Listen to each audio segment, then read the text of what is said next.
बिस्मिल्लाहिर्रहमानिर्रहीम। अस्सलाम वालेकुम। आप देख रहे हैं 1 बाय 1 न्यूज़ HD। खबरों का सिलसिला मज़ीद आगे बढ़ाते हुए आपको बताते चलें, रावलपिंडी पुलिस ने खातून पर तशद्दुद करने वाले शख्स को ट्रेस करके हिरासत में ले लिया।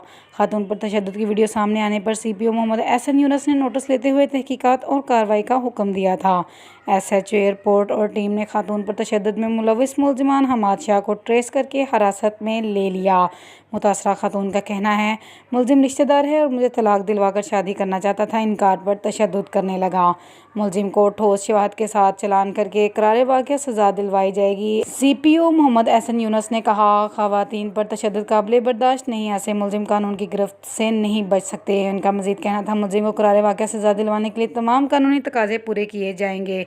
मज़ीद वीडियो के लिए देखते रहिएगा हमारा अपना चैनल 1 बाय 1 न्यूज़ HD। और सिर्फ एक दो बातें खुदा के लिए, मुझे किसी दायरे में डाल दो, किसी को कुछ ना तो मैं नहीं लूंगी, जैसे कहोगे ना वैसे ही रहूंगी। ताज़ा तरीन अपलोड्स की नोटिफिकेशन हासिल करने के लिए हमारे चैनल को सब्सक्राइब करें और साथ में दिए गए घंटी के निशान को दबाना